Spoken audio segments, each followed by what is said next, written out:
दासी की बेटी का प्रतिशोध पार्ट 3। ज्योति ने मुस्कुराते हुए कहा, अच्छा, अगर तुम मुझ पर विश्वास करते हो तो इंतजार करना सीखो। मैं कल तुम्हें वह सच्चाई बताऊंगी जो तुम्हारी जिंदगी बदल देगी।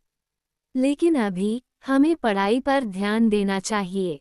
राघव ने धीरे से सिर हिलाया। ठीक है ज्योति, गुड बॉय, अब किताब खोलो। ज्योति की मुस्कान संतोषजनक थी। वह जानती थी कि उसने राघव के दिमाग में संदेह और उत्सुकता दोनों बो दिए थे। कल जब वह अपनी साजिश का अगला कदम उठाएगी, तब राघव पूरी तरह से उसकी मुट्ठी में होगा। राघव अब पहले से बेहतर महसूस कर रहा था।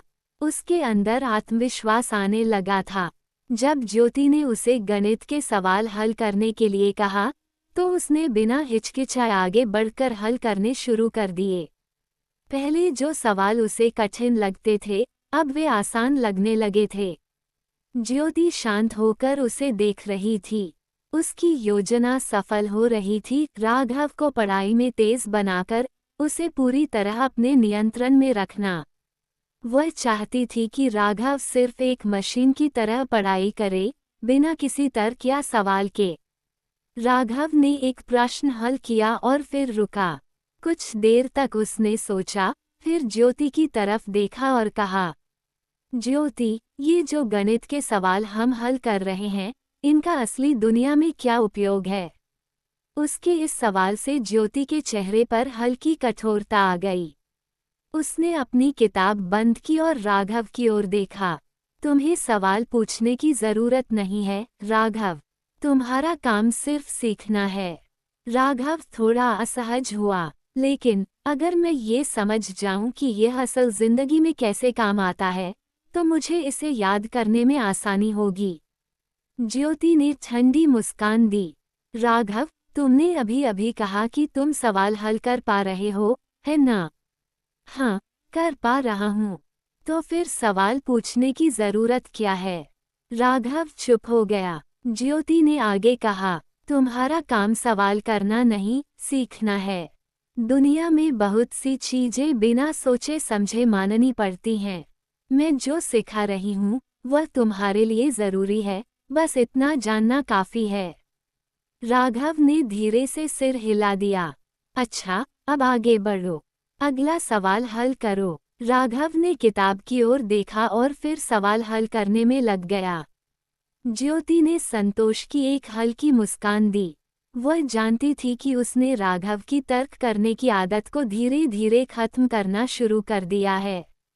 उसे बस ये सुनिश्चित करना था कि राघव अब बिना सवाल किए सिर्फ वही सोचे जो वह चाहती थी। राघव ने किताब की ओर देखा। सवाल थोड़ा मुश्किल था। उसने पेंसिल उठाए और हल करने की कोशिश करने लगा, लेकिन जैसे जैसे वह आगे बढ़ा, समस्या उलझती चली गई। उसके माथे पर पसीना आ गया। वह चुपचाप बैठा रहा, किताब के पन्नों को घूरता रहा, लेकिन हल नहीं निकाल पाया। धीरे धीरे उसने सिर उठाया और ज्योति की ओर देखा। ज्योति बिना पलक झपकाए उसे घूर रही थी। उसकी आंखों में एक अजीब सी चमक थी, कुछ ऐसा जो राघव को बेचैन कर गया। राघव की उंगलियां कांपने लगीं। उसका गला सूख गया। ज्योति ने कोई शब्द नहीं कहा, बस उसे घूरती रही। राघव की सांसें तेज होने लगीं।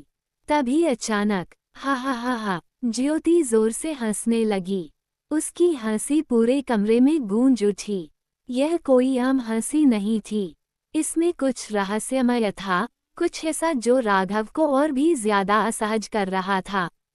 राघव हड़बड़ा गया। वो समझ नहीं पाया कि ज्योति क्यों हंस रही है। क्या हुआ, राघव? ज्योति ने मुस्कान दबाते हुए कहा। इतनी जल्दी हार मान ली? राघव ने सिर झुका लिया। मैं कोशिश कर रहा हूँ, लेकिन क्या? ज्योति ने धीरे से कहा। उसकी आवाज में एक अजीब सा स्नेह था, लेकिन साथ ही एक दबाव भी। राघव कुछ नहीं बोल पाया। ज्योति ने उसकी किताब उठाई और उस सवाल की तरफ देखा। फिर उसने किताब बंद की और राघव की आंखों में झांकते हुए कहा, ज्योति की मुस्कान और गहरी हो गई। इस बार उसने धीरे से अपना हाथ बढ़ाया और राघव के कान पकड़ लिए। अच्छा, तो मान लिया कि मेरी आंखों से डर लगता है। राघव ने कोई जवाब नहीं दिया, बस हल्के से सिर झुका लिया। ज्योति ने उसके कान को हल्का सा मरोड़ा। जवाब दो, राघव। राघव ने तुरंत कहा, हाँ हाँ, डर लगता है। ज्योति हल्का हंसी। उसकी पकड़ ढीली हुई, लेकिन वह अभी भी राघव के कानों को थामे हुए थी। अच्छा है, सच बोलना शुरू कर रहे हो। उसने धीरे से उसके कानों को छोड़ा और कहा, और वैसे भी आज तुम्हें और सजा देने का मेरा मन नहीं है। मैंने तुम्हें पहले ही बहुत दंड दे दिया है ना? राघव ने राहत की सांस ली और सिर हिलाया। ज्योति ने उसे देखते हुए कहा, लेकिन इसका मतलब यह नहीं कि तुम लापरवाह हो सकते हो। अगली बार मैं इतनी उदार नहीं रहूंगी। फिर उसने अपनी कुर्सी पर पीछे झुकते हुए कहा, बस आज के लिए इतना ही। राघव ने राहत की सांस ली, लेकिन इससे पहले कि वो पूरी तरह सहज हो पाता, ज्योति ने अपनी टेबल से कुछ पन्ने उठाए और उसकी ओर बढ़ा दिए। ये तुम्हारा होमवर्क है, और हाँ, जो कल का अधूरा काम था उसे भी पूरा करना है। राघव ने चुपचाप पन्ने ले लिए और सिर हिलाया। ज्योति ने ठंडी आवाज में कहा, अगर कल तुमने फिर से अपना काम पूरा नहीं किया तो? राघव ने जल्दी से कहा, नहीं, मैं कर लूंगा, इस बार पूरा कर दूंगा। लेकिन ज्योति ने कोई जवाब नहीं दिया। उसने बस हल्की मुस्कान के साथ अपनी हथेली उठाई और धीरे से राघव के गाल पर एक थप्पड़ रखा। कोई क्रूरता नहीं, बस एक हल्का सधा हुआ वार। चटाक। राघव हड़बड़ा गया, लेकिन ज्योति की मुस्कान अब भी वही थी। मैंने तुमसे पूछा, अगर कल भी काम पूरा न हुआ तो? राघव कुछ कहता, इससे पहले ही उसकी दूसरी हथेली उसके दूसरे गाल पर पड़ी, धीरे लेकिन एक ठोस संकेत के साथ। चटाक। अब राघव को समझ नहीं आ रहा था कि क्या करे। ज्योति की यह स्नेह भरी कठोरता उसे उलझा रही थी। वह हकलाते हुए बोला, नहीं ज्योति, मैं पूरा करूंगा। ज्योति ने हल्के से उसकी ठुड्डी पकड़कर ऊपर उठाई, उसकी आंखों में देखा और मुस्कुराकर कहा, अच्छा बच्चा, मुझे यही सुनना था, अब जाओ, और हाँ, कल समय पर आना। राघव ने जल्दी से अपना सामान उठाया और दरवाजे की ओर बढ़ा। लेकिन जैसे ही उसने दरवाजा खोलने के लिए हाथ बढ़ाया, ज्योति की आवाज ठंडी और कड़ी हो गई। रुको। राघव के कदम वहीं ठिठक गए। उसने धीरे से पीछे मुड़कर देखा। ज्योति अब अपनी कुर्सी से उठ चुकी थी। उसकी आंखों में एक अलग ही कठोरता थी। उसने धीमे कदमों से राघव की ओर बढ़ते हुए कहा, तुम कुछ बहुत जरूरी चीज भूल रहे हो, राघव। राघव कुछ समझ नहीं पाया। वह घबराकर बोला, क्या? ज्योति। ज्योति अब उसके बिल्कुल सामने खड़ी थी। उसने आंखें सिकोड़ते हुए गहरी आवाज में कहा, क्या तुम्हें याद दिलाना पड़ेगा? राघव की आंखों में अचानक डर फैल गया। उसे तुरंत एहसास हुआ कि वह क्या भूल गया है। वह घबराकर तुरंत नीचे झुका और जल्दी से ज्योति के पैरों को छूने के लिए हाथ बढ़ाए। लेकिन ज्योति वहीं नहीं रुकी। उसने ठंडे स्वर में कहा, सिर्फ हाथ से छूना काफी नहीं है, राघव। तुम्हें पता है तुम्हें क्या करना है। राघव की सांसें तेज हो गईं। उसकी आंखों में संकोच था, लेकिन ज्योति की तीखी नजरों ने उसे झुका दिया। वह धीरे धीरे और झुका और अपनी नाक ज्योति के पैरों पर टिकाकर बोला, मुझे क्षमा करें, ज्योति। यह मेरी गलती थी, मैं दोबारा ये भूल नहीं करूंगा। ज्योति के चेहरे पर अब संतोष की हल्की मुस्कान थी। उसने हल्के से अपना पैर थोड़ा सा हिलाया, जैसे उसके सिर पर दबाव डाल रही हो। याद रखना, राघव, ये सिर्फ एक औपचारिकता नहीं है। ये तुम्हारे नए जीवन का हिस्सा है। राघव ने सिर हिलाया, उसकी नाक अब भी ज्योति के पैरों को छू रही थी। कुछ सेकंड बाद ज्योति ने धीरे से कहा, अब जाओ। और अगली बार तुम्हें याद दिलाने की जरूरत नहीं पड़नी चाहिए। राघव ने जल्दी से सिर हिलाया, पीछे हटकर खड़ा हुआ और दरवाजे की ओर बढ़ा। इस बार वो बिना किसी देरी के बाहर निकल गया। ज्योति ने दरवाजा बंद किया, गहरी सांस ली और हल्की मुस्कान के साथ बुदबुदाए, बहुत अच्छा, बस थोड़ा और यह पूरी तरह मेरा होगा। ज्योति दरवाजा बंद करने के बाद अपनी कुर्सी पर बैठ गई। उसने एक गहरी सांस ली और अपने बालों को हल्के से पीछे किया। फिर उसने अपने बैग से एक छोटा पर्स निकाला और उसमें रखे पैसे निकालने लगी। उसकी उंगलियां नोटों पर फिसलने लगी और वह धीरे धीरे उन्हें गिनने लगी। 1, 2, 3, 4। हर नोट के साथ उसकी मुस्कान हल्की हल्की बढ़ रही थी। जब उसने आखिरी नोट गिना तो उसकी भौहें हल्की सी तनी। इतना ही। उसने एक बार फिर पूरे पैसे गिने, लेकिन रकम वही थी। ज्योति ने कुछ सेकंड के लिए सोचा, फिर खुद से बुदबुदाए, इतने से काम नहीं चलेगा, मुझे और पैसों की जरूरत पड़ेगी। उसने पर्स को वापस बंद किया और मेज पर रख दिया। फिर उसने आईने में खुद को देखा। उसकी आंखों में एक अजीब चमक थी। राघव को पूरी तरह अपना बनाना सिर्फ मानसिक रूप से नहीं, बल्कि आर्थिक रूप से भी जरूरी है। उसे यह एहसास ही नहीं होने देना कि उसके पैसे पर उसका हक है। वो अपनी कुर्सी से उठी और खिड़की से बाहर देखने लगी। हल्की हवा उसके चेहरे से टकरा रही थी। समय के साथ मैं हर चीज पर नियंत्रण पा लूंगी, उसकी सोच, उसका शरीर और उसके पैसे। उसकी उंगलियां हल्के से मेज पर दस्तक दे रही थीं, जैसे वह किसी नई योजना के बारे में सोच रही हो। ज्योति खिड़की के पास खड़ी थी, हल्की हवा उसके चेहरे से टकरा रही थी। उसकी आंखें दूर कहीं अंधेरे में देख रही थीं, लेकिन उसके दिमाग में एक खतरनाक योजना आकार ले रही थी। अगर राघव को पूरी तरह से अपने नियंत्रण में लेना है, तो उसे अपने माता-पिता से पूरी तरह अलग करना होगा। उसने मेज पर रखे पैसों को एक बार फिर देखा और धीरे से फुसफुसाए, लेकिन ये सिर्फ शुरुआत है, असली खेल तो अब शुरू होगा। उसकी उंगलियां धीरे धीरे मेज पर थपथपाने लगी, जैसे कोई बड़ा कदम उठाने की तैयारी कर रही हो।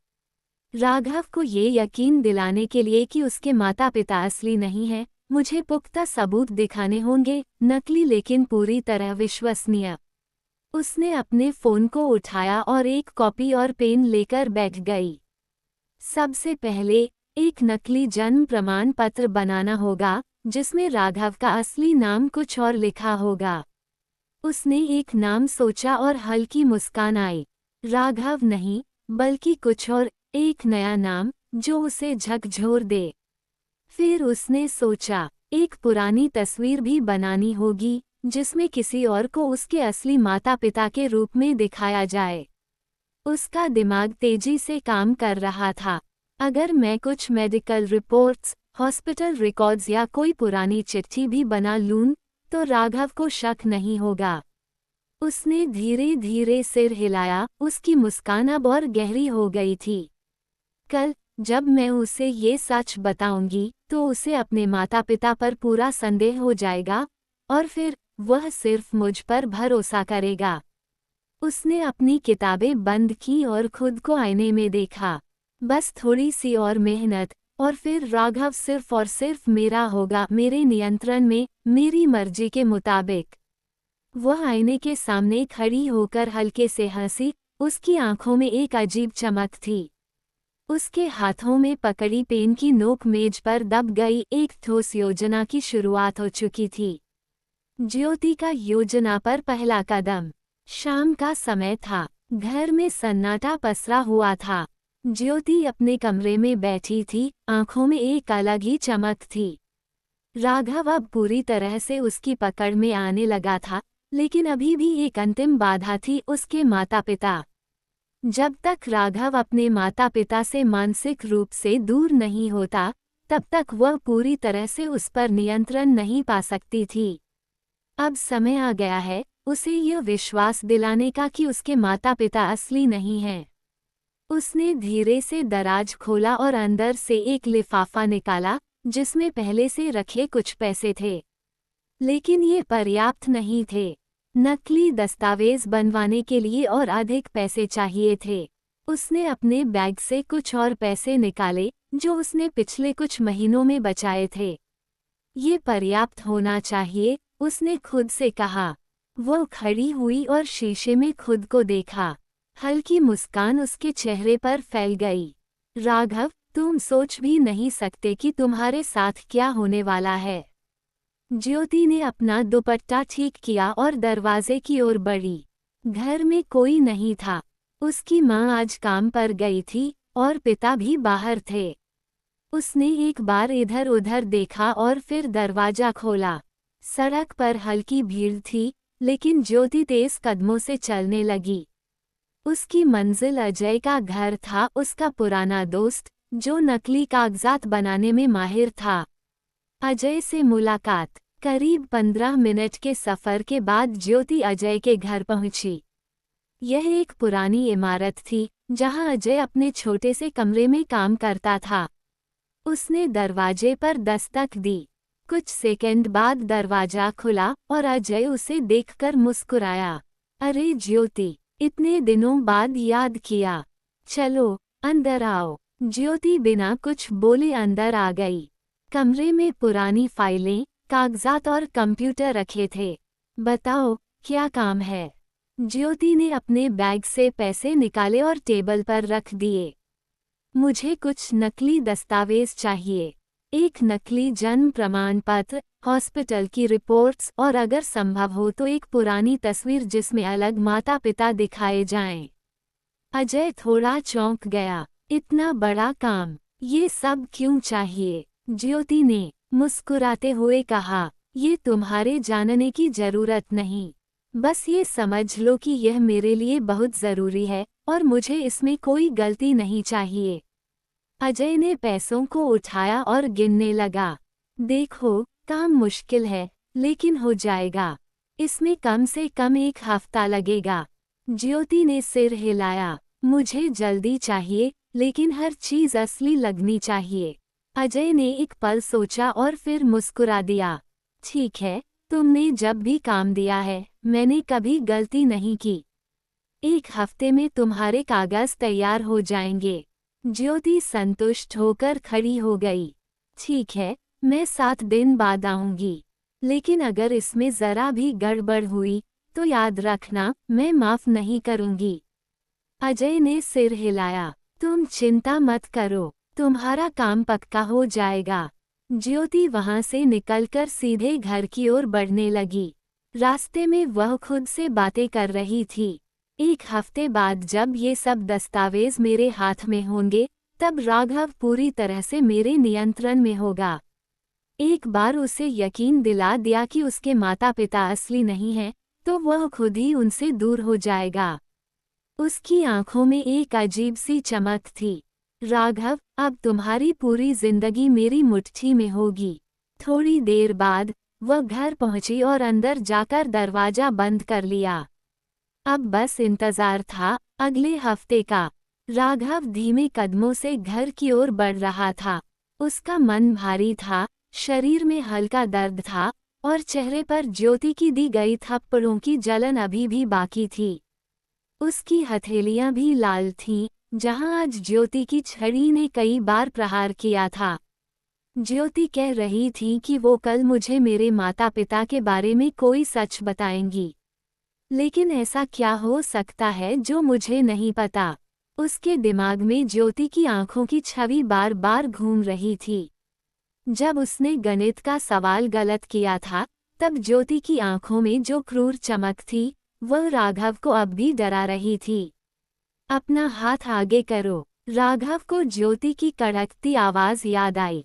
जब उसने डरते हुए अपना हाथ आगे बढ़ाया था, तो ज्योति की छड़ी ने बिना किसी दया के उसकी हथेली पर वार किया था। चटाक!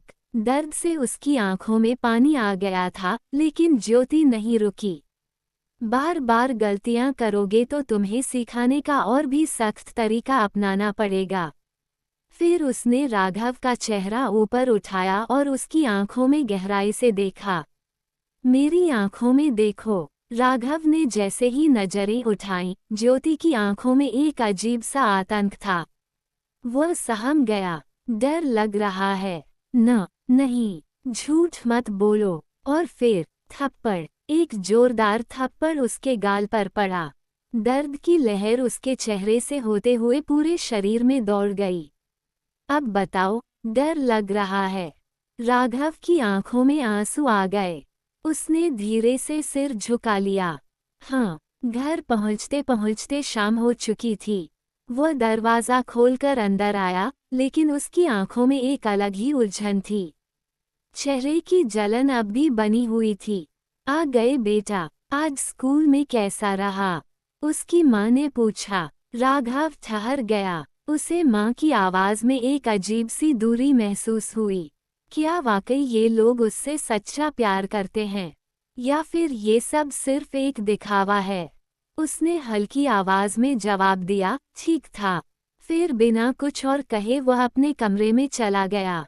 कमरे में घुसते ही उसने बैग फेंक दिया और बिस्तर पर गिर पड़ा।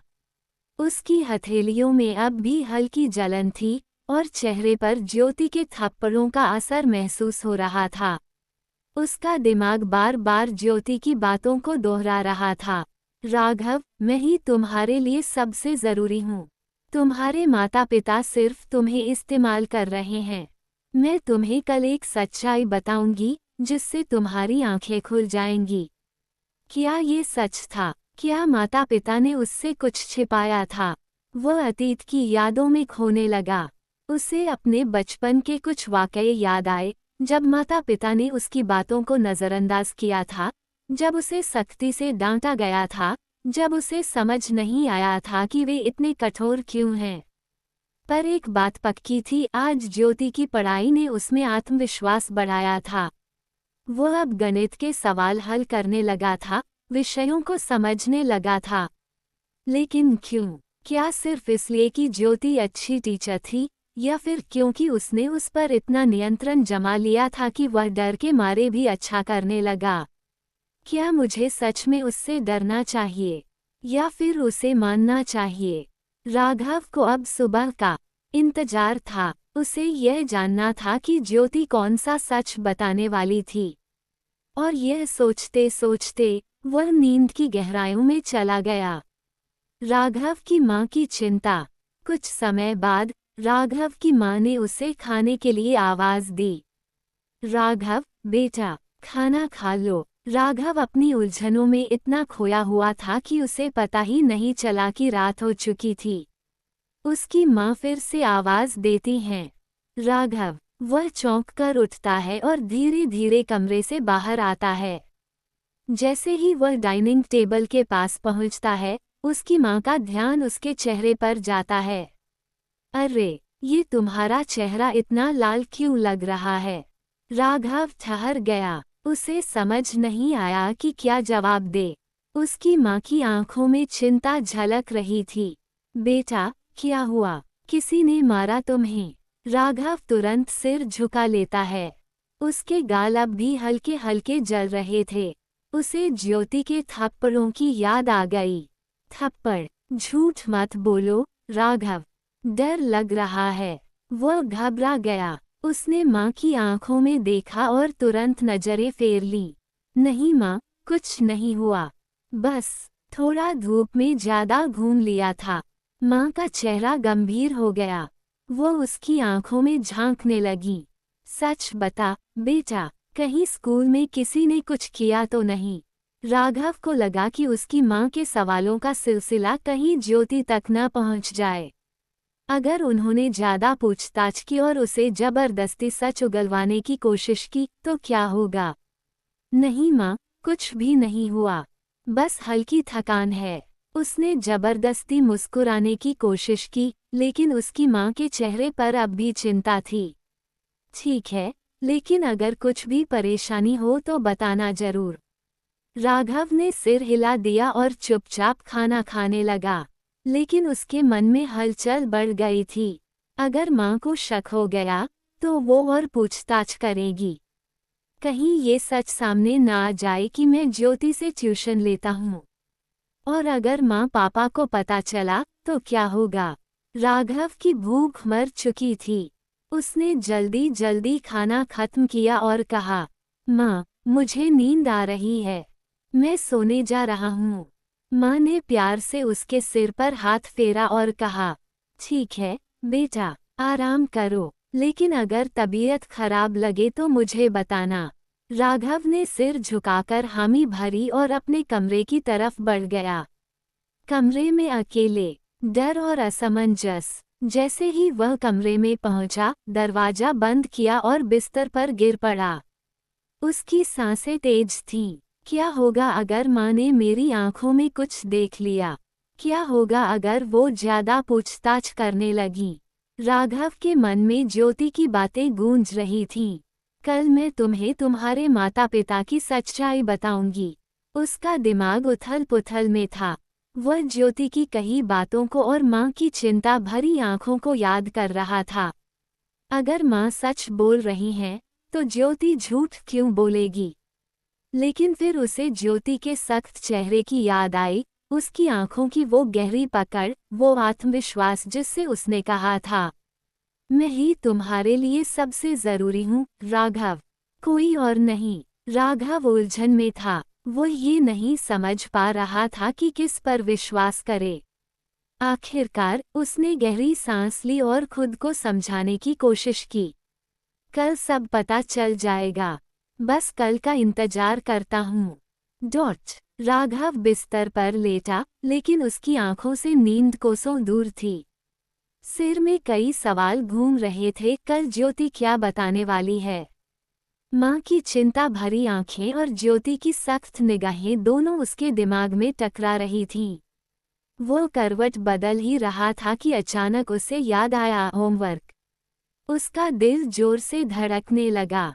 अगर मैंने कल होमवर्क पूरा नहीं किया तो आज ही ज्योति ने कितना मारा।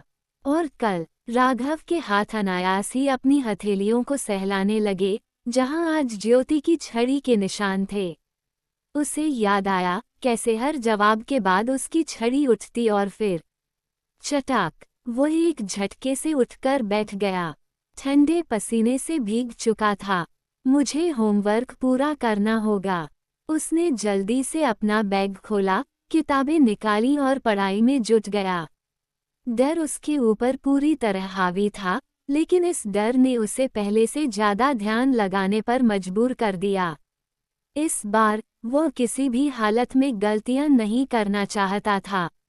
राघव की कठिन परीक्षा। राघव के लिए ये रात आसान नहीं थी। उसकी आंखों में नींद थी, लेकिन ज्योति का खौफ उस पर हावी था। वो एक एक सवाल हल करने की कोशिश कर रहा था, लेकिन उसकी थकी हुई आंखें बार बार झपकने लगतीं। कई बार उसने खुद को समझाया कल कर लूंगा, लेकिन अगले ही पल ज्योति की कठोर आंखें और हाथ में उठी छड़ी उसकी कल्पना में घूमने लगतीं। अगर कल होमवर्क अधूरा निकला तो ये ख्याल ही उसकी रीढ़ में सिहरन पैदा कर देता। उसने खुद को झकझोरा, चेहरे पर पानी मारा और फिर किताबों पर झुक गया। गणित के सवाल उसे किसी पहाड़ से कम नहीं लग रहे थे। कभी हल करने की कोशिश करता तो गलत उत्तर आ जाता। झुंझलाकर उसने पेंसिल फेंक दी। मैं नहीं कर पाऊंगा। लेकिन फिर उसे आज की पिटाई याद आई, हथेलियों पर पड़ती छड़ी की मार, गालों पर जलन। नहीं, मैं किसी भी हालत में गलती नहीं कर सकता। उसने फिर से पेंसिल उठाए, ध्यान केंद्रित किया और धीरे धीरे सवाल हल करने लगा। कई बार गलतियां हुई, फिर दोबारा कोशिश की। घंटों की मेहनत के बाद जब आखिरकार उसने आखिरी सवाल हल किया, तो उसकी आंखों में पानी आ गया। बहुत मुश्किल था, लेकिन मैंने कर लिया। राघव ने भारी सांस ली और कुर्सी पर ही सिर टिका दिया। आंखें झपकने लगी और कुछ ही पलों में वो वहीं सो गया, पूरी तरह थका हुआ, लेकिन ज्योति के अगले दिन के डर से थोड़ा सुरक्षित महसूस करता हुआ। सुबह की हल्की किरणें कमरे में फैल रही थीं। खिड़की से आती ठंडी हवा ने हल्के हल्के पर्दों को हिलाया और इसी बीच राघव की आंखें खुलीं। पहली बार वो किसी डर या झटके से नहीं जागा था, बल्कि उसके चेहरे पर एक अलग ही सुकून था। मैंने होमवर्क पूरा कर लिया। ये ख्याल आते ही उसके अंदर एक अजीब सी खुशी दौड़ गई। रात की मेहनत ने उसे मानसिक शांति दी थी। वह पहली बार चैन की नींद सोया था। वह बिस्तर से उठा और आईने में खुद को देखा। चेहरे पर हल्की लालिमा अभी भी थी, लेकिन ये याद दिलाने के लिए काफी थी कि पिछली रात की पीड़ा असली थी। पर आज वह अलग महसूस कर रहा था। उसकी आंखों में वही डर तो था, लेकिन साथ ही एक संतोष भी था। अब ज्योति मुझसे नाराज नहीं होगी। वह तरोताज़ा होकर तैयार हुआ, माँ के बुलाने पर नाश्ता करने पहुंचा। आज बहुत जल्दी उठ गए? माँ ने आश्चर्य से पूछा। राघव हल्का मुस्कुराया, हाँ बस नींद अच्छी आ गई थी। माँ ने उसका चेहरा ध्यान से देखा। वह अब भी बीती रात के निशान पहचान सकती थी। चेहरा ठीक तो है न?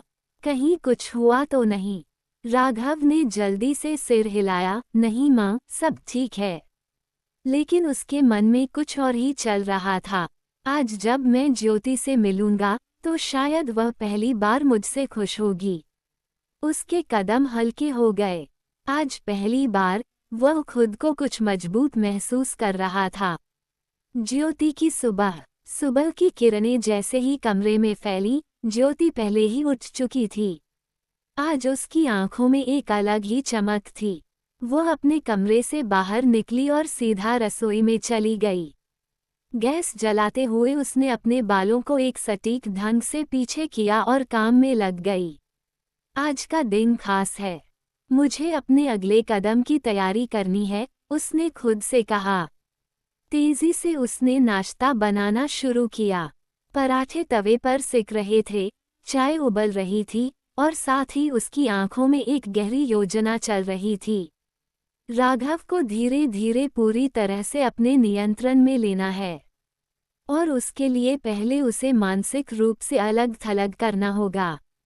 थोड़ी ही देर में घर के बाकी लोग भी जाग चुके थे। उसके माता पिता कमरे से बाहर आए। आज बहुत जल्दी उठ गई? माँ ने हल्की मुस्कान के साथ पूछा। हाँ माँ, बस मन किया कि आज नाश्ता मैं ही बनाऊं, ज्योति ने सहजता से जवाब दिया। मेज पर गर्मागर्म नाश्ता रखा जा चुका था। उसके पिता ने प्लेट उठाए और कहा, बिल्कुल अपनी माँ जैसी हो गई हो। ज्योति हल्का मुस्कुराई, लेकिन उसने अब तक वह सामान नहीं दिया था जो उसने उनके लिए खरीदा था। वह सही समय का इंतजार कर रही थी। नाश्ते के बाद ज्योति अपने बैग को तैयारी करने लगी। किताबें, कॉपियां और जरूरी सामान बैग में रखते हुए उसकी नज़र अलमारी के कोने में रखे उन पैकेट्स पर गई जो उसने अपने माता पिता के लिए खरीदे थे। एक हल्की मुस्कान उसके चेहरे पर आई, लेकिन उसने अभी भी उन्हें सीधे नहीं दिया था। घर से निकलते समय उसने दरवाजे के पास रुककर कहा, माँ, पापा, मैंने अपने कमरे में आपके लिए कुछ रखा है। जब फुर्सत मिले तो ले लीजिए। उसके पिता ने अखबार से नज़र हटाकर उसे देखा। अच्छा, क्या रखा है? ज्योति ने हल्का सा सिर हिलाया, जाकर देख लीजिए, आपको पसंद आएगा। माँ ने रसोई से आवाज़ दी, अरे, कुछ ज़रूरत थी क्या जो इतना खर्चा कर दिया? पैसे मेरी ही थे माँ, और ज़रूरी चीज़ें ही ली हैं। अब मैं जा रही हूँ, देर हो रही है। बिना ज़्यादा रुके ज्योति बाहर निकल गई, लेकिन उसकी चाल में एक अलग ही आत्मविश्वास था। उसकी योजना का एक और हिस्सा पूरा हो चुका था, और अब उसकी अगली चाल राघव को लेकर थी। राघव स्कूल गेट पर खड़ा था, उसका मूड आज अच्छा था। उसने रात भर मेहनत करके अपना होमवर्क पूरा किया था और पहली बार उसे अच्छी नींद भी मिली थी। लेकिन जैसे ही उसकी नज़र सामने आए ज्योति पर पड़ी, उसका चेहरा हल्का सा फीका पड़ गया। ज्योति अपने आत्मविश्वासी अंदाज में सीधी उसकी तरफ बढ़ी। उसने ध्यान से राघव के हाव भाव देखे, हल्की घबराहट, हल्का संकोच। क्या हुआ? घबराए हुए क्यों लग रहे हो? उसने हल्की मुस्कान के साथ पूछा। राघव ने जबरदस्ती मुस्कुराने की कोशिश की। नहीं, ऐसी कोई बात नहीं। ज्योति ने उसकी आंखों में देखा और हल्की सी ऊँ की आवाज निकाली, जैसे वह सब कुछ समझ चुकी हो। आओ, यहाँ नहीं। उसने राघव का हाथ पकड़ लिया और उसे स्कूल के एक कोने की ओर ले जाने लगी। वो उसे एक ऐसी जगह ले गई जहाँ बहुत कम लोग आते थे। एक सुनसान गलियारा, जहाँ कुछ पुराने बेंच रखे हुए थे और इधर उधर बिखरे पड़े सूखे पत्ते हवा में हिल रहे थे। राघव ने चारों तरफ देखा, फिर संकोच से पूछा, यहाँ क्यों लाई हो? ज्योति ने एक पल उसे घूर कर देखा, फिर धीरे से मुस्कुराए। क्यों? डर लग रहा है। राघव ने तुरंत सिर हिलाया। नहीं, नहीं। अच्छा, फिर चेहरे पर ये तनाव क्यों? राघव चुप हो गया। ज्योति ने अपने हाथों को क्रॉस करके कहा, तुम्हें पता है, राघव, तुम्हारी हर हरकत मुझसे छुपी नहीं है। मैं तुम्हारी आंखों में सब कुछ पढ़ सकती हूँ। वो और करीब आए। अब राघव को उसका चेहरा साफ साफ दिख रहा था। उसकी आंखों में वही पैनी धार थी, जिससे कल वह डर गया था। ज्योति ने धीरे से अपना हाथ बढ़ाया और उसकी छाती पर रख दिया, ठीक उसके दिल के पास। ओह, ये धड़कनें इतनी तेज क्यों चल रही हैं, राघव? राघव ने तुरंत नजरें झुका ली। ज्योति हल्का हंसी, तुम्हारा दिल बता रहा है कि तुम झूठ बोल रहे हो। देखो, कितनी तेजी से धड़क रहा है। उसने धीरे धीरे अपनी उंगलियों से उसके सीने पर हल्की थपकी दी और फुसफुसाए। डर लग रहा है ना? राघव ने हकलाते हुए कहा। थोड़ा। ज्योति ने तुरंत उसकी ठुड्डी पकड़कर ऊपर उठाई। थोड़ा, उसने नकली हैरानी से कहा। मुझे तो लग रहा है कि तुम्हारे पैर के नीचे से जमीन ही खिसक गई है।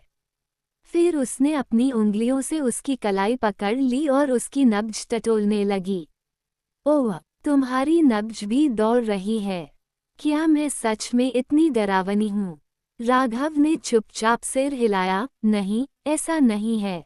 ज्योति मुस्कुराई। उसने एक पल सोचा और फिर धीरे धीरे उसकी गर्दन की तरफ झुकी।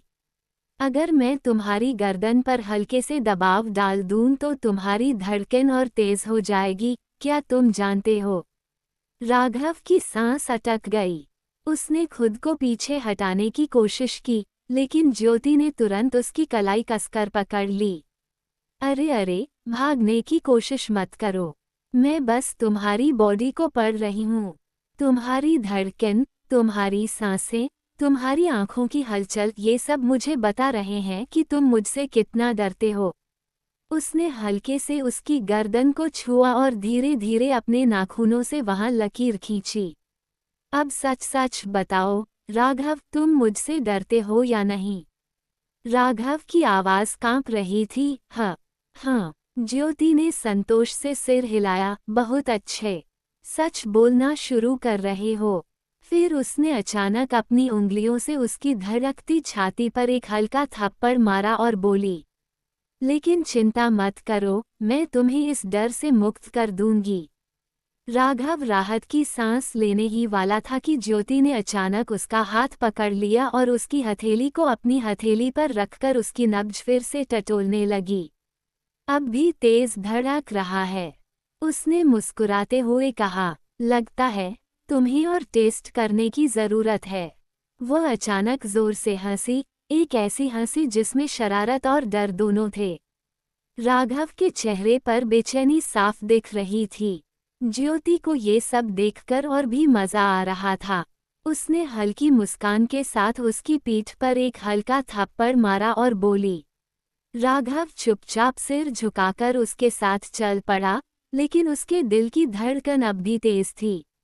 राघव ने घड़ी की ओर देखा और घबराते हुए कहा, हमें अब क्लास में जाना चाहिए, प्रार्थना शुरू होने वाली है। ज्योति उसकी ओर घूर कर मुस्कुराई।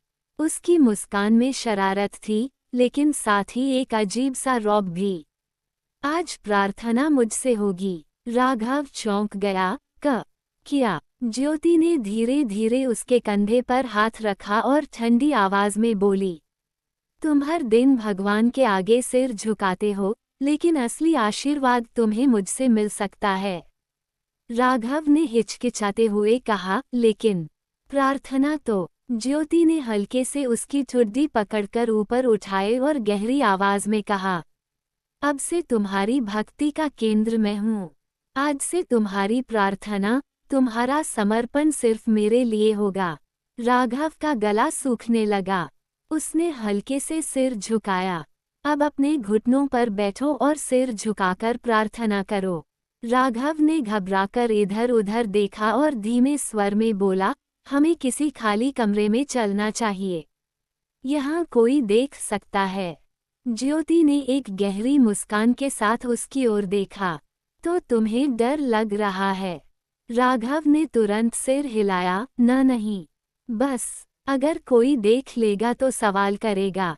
ज्योति ने उसकी ठुड्डी हल्के से ऊपर उठाई और उसकी आंखों में गहराई से देखा। तुम अब मुझसे भी बहस करोगे, राघव? राघव ने तेजी से सिर झुका लिया, नहीं, ऐसा नहीं। ज्योति ने संतोष से सिर हिलाया। बहुत अच्छे, चलो एक जगह चलते हैं जहां कोई हमें डिस्टर्ब न करे। फिर वह धीमे कदमों से आगे बढ़ी। राघव को इशारे से पीछे आने को कहा। राघव उसकी आज्ञा का पालन करते हुए चुपचाप उसके पीछे पीछे चल पड़ा। स्कूल की इमारत के पिछले हिस्से में एक खाली कमरा था, जहां आमतौर पर कोई नहीं आता था। ज्योति ने दरवाजे को हल्के से धकेला और अंदर कदम रखा। राघव भी पीछे पीछे अंदर आ गया। कमरा सुनसान था, खिड़कियों पर हल्की धूल जमी थी। ज्योति ने दरवाजे को बंद किया और राघव की ओर मुड़ी। अब यहाँ कोई तुम्हें बचाने नहीं आएगा। अब अपनी प्रार्थना शुरू करो। राघव ने हिचकिचाते हुए उसकी ओर देखा। उसकी आंखों में झिझक साफ झलक रही थी। ज्योति ने धीरे धीरे एक कदम उसकी ओर बढ़ाया। घुटनों पर बैठो। राघव के पैर कांपने लगे, लेकिन उसने बिना सवाल किए घुटनों के बल बैठने में ही भलाई समझी। ज्योति की आंखों में अब एक विजयी चमक थी।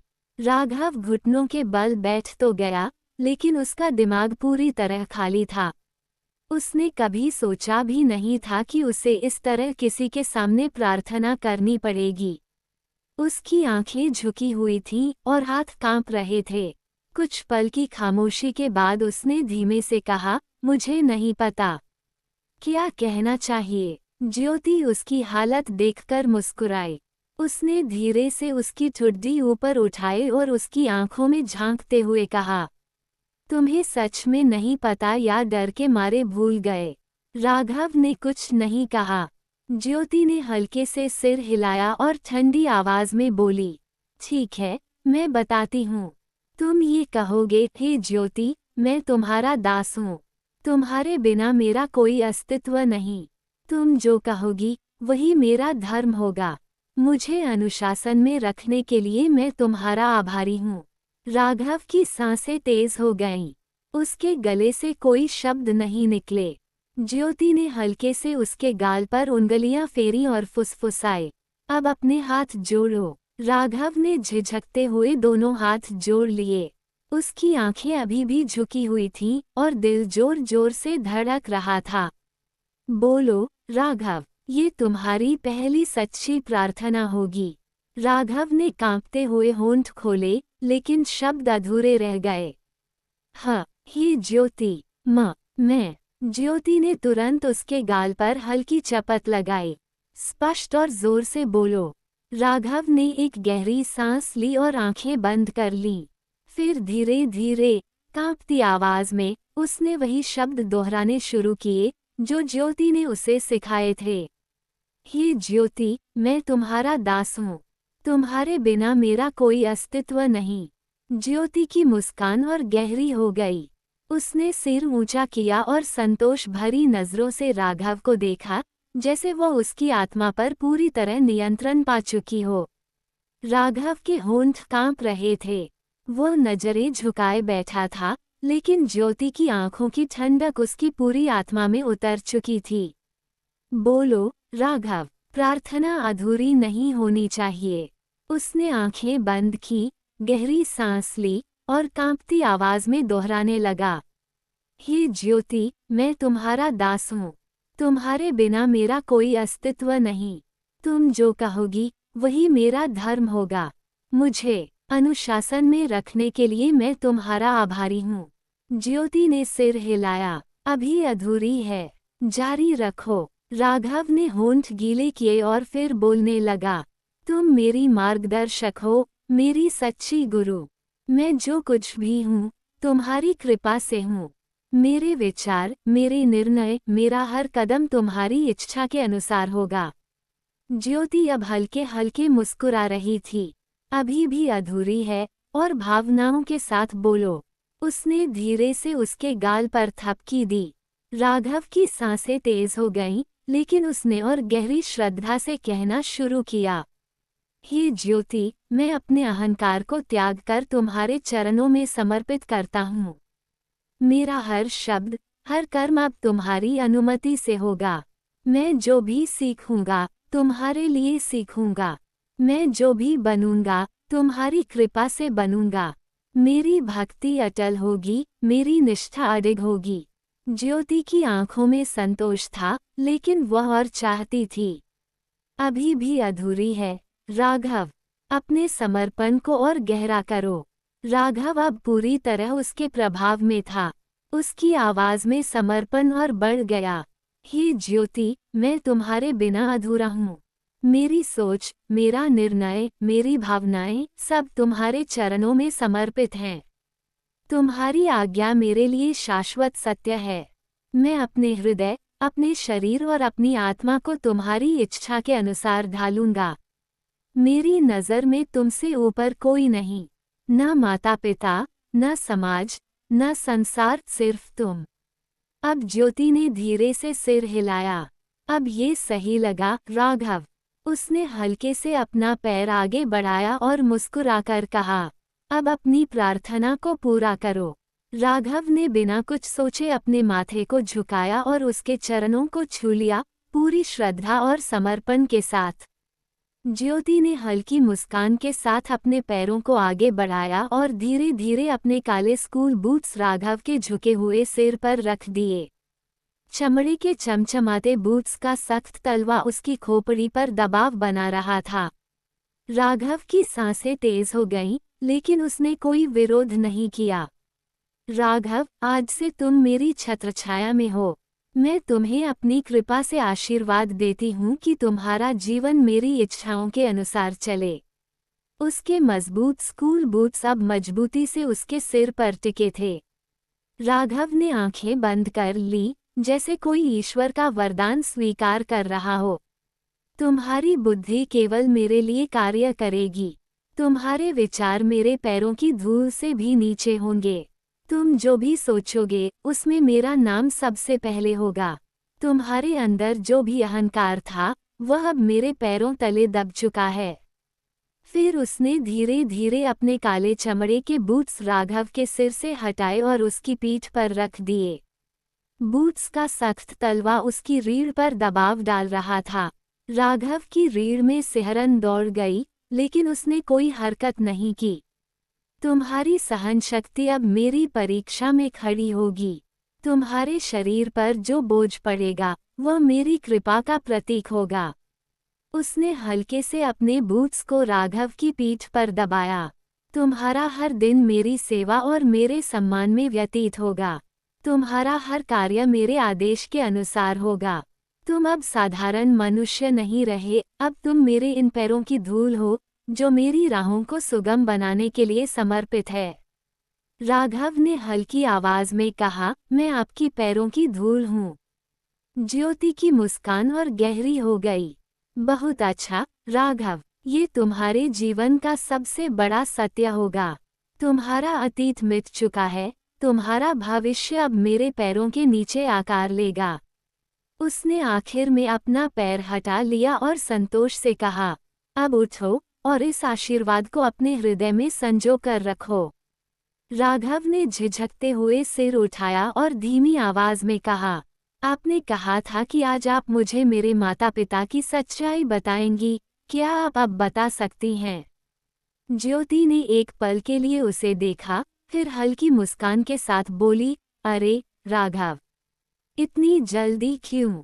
सब्र रखना सीखो, बड़ी बातें सही समय पर ही बताई जाती हैं। राघव ने हिचकिचाते हुए कहा, लेकिन मैं जानना चाहता हूँ, मुझे बहुत बेचैनी हो रही है। ज्योति ने सिर हिलाया और शांत स्वर में बोली, मैं समझ सकती हूँ कि तुम्हारे मन में कितने सवाल होंगे, लेकिन क्या तुम मुझ पर भरोसा नहीं करते? राघव ने जल्दी से कहा, करता हूँ। लेकिन, तो फिर मेरी बात मानो। मैंने कहा था कि मैं तुम्हें बताऊंगी तो बताऊंगी, लेकिन सही समय पर। राघव ने सिर झुका लिया, लेकिन फिर भी उसकी बेचैनी बनी रही। वह धीरे से बोला, अगर आप अभी बता दे तो। ज्योति की मुस्कान हल्की पड़ गई, उसकी आंखों में हल्की सख्ती आई। राघव, क्या तुमने मेरी बात सुनी? राघव थोड़ा घबराया, लेकिन फिर भी बोला, हाँ, लेकिन। इस बार ज्योति ने गहरी सांस ली और उसकी ठुड्डी को धीरे से पकड़कर ऊपर उठाया। अब उसका स्वर थोड़ा सख्त हो गया था। तुम मेरी बात पर विश्वास नहीं कर सकते। मैंने कहा ना, सही समय आने दो। राघव को अब डर महसूस होने लगा। उसने धीमे से कहा, मुझे भरोसा है। ज्योति ने हल्की मुस्कान के साथ सिर हिलाया, अच्छा, लेकिन फिर भी तुमने सवाल किया, इसका मतलब तुम मुझ पर पूरी तरह भरोसा नहीं करते। फिर उसने गहरी आवाज में कहा, और जो मेरी बात पर भरोसा नहीं करता, उसे सिखाना पड़ता है। अब उसकी आंखों में हल्का क्रोध आ गया था। उसने धीरे से एक कदम पीछे लिया और आदेश दिया, अब घुटनों के बल बैठो। राघव सहम गया, लेकिन बिना कोई प्रतिरोध किए धीरे धीरे घुटनों पर बैठ गया। ज्योति ने उसकी ओर देखते हुए ठंडी आवाज में कहा, तुम्हें सब्र रखना सीखना होगा, और अगर शब्दों से नहीं सीख सकते, तो मैं तुम्हें अपने तरीके से सिखाऊंगी। अब उसकी आंखों में पूरी तरह से अधिकार था, और राघव ने महसूस किया कि उसने शायद बहुत बड़ी गलती कर दी थी।